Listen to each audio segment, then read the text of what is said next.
Westwood attender Pat Lang knows firsthand God's love and provision. Her youngest daughter, Maddie, suffers from a rare, progressive neurological disease called metachromatic leukodystrophy, or MLD, that affects the central and peripheral nervous systems.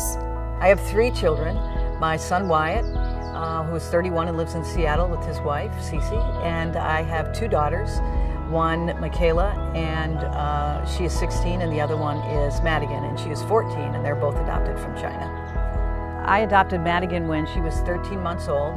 She was the light of everybody's life in China because she was the oldest, and she was very verbal, spoke 2 languages, and she was giggling and laughing and full of life in China. We came home, and she toddled around just like a normal 15-month-old.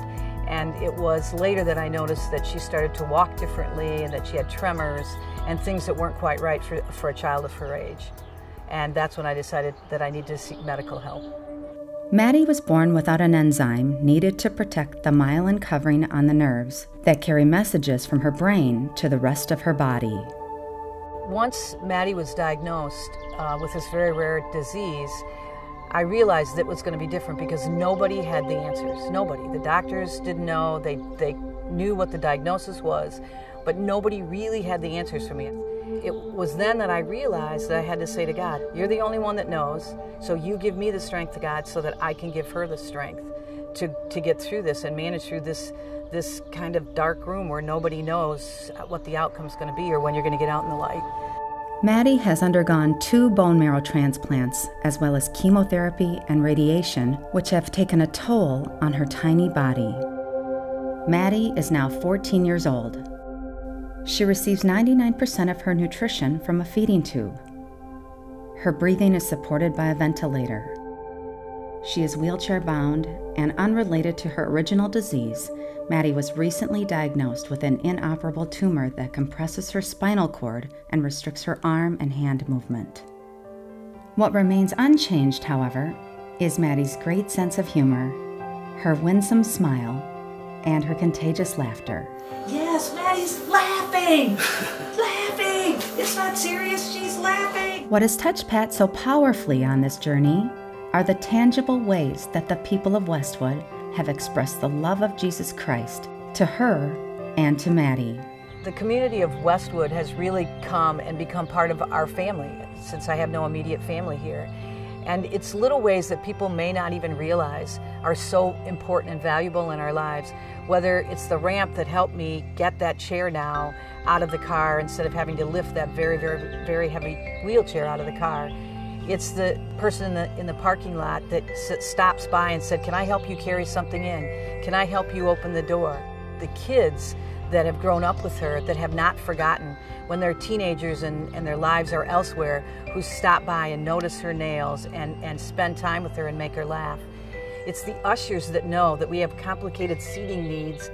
There's always somebody doing little things, whether it's, here, do you need coffee this morning? Oh yeah, I really do, I didn't have time. It's the friendly people that don't just say hi, but say hi Maddie and hi Pat, so that we matter and make us feel like we're coming home. It's tiny things to some, but huge things to us. One thing Maddie especially enjoys is music and her special friendship with musician Kenny Holman. When we used to sit close and she used to watch him and I could watch her and she was swaying to the music, and then he would look at her and she would kind of look back and she'd get that smile, and you could just feel that between the 2 of them. Most every Sunday I'll see Maddie down here, and she's usually in the front row, kind of on the end, and sometimes even during the service you might hear a beeper go off, and it's always neat if it's in the right key, because then we can say she was part of the music. You know, it's kind of fun. And then when he starts his crazy jokes and tries to make his instruments be rabbits or birds or whatever, she loves it, and he knows what makes her smile, what makes her laugh.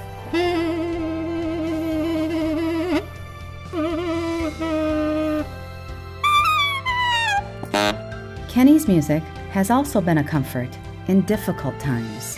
We were in some very scary situations in pediatric intensive care, and Kenny came. He came off of a plane, just got off of traveling, and came down and played in this very sterile environment, and the whole mood and the whole atmosphere and the scariness that we felt at that time went away. I really think that she's just a total blessing in God's, He doesn't move in always the way that we expect, but she is an unexpected, beautiful part of God's creation.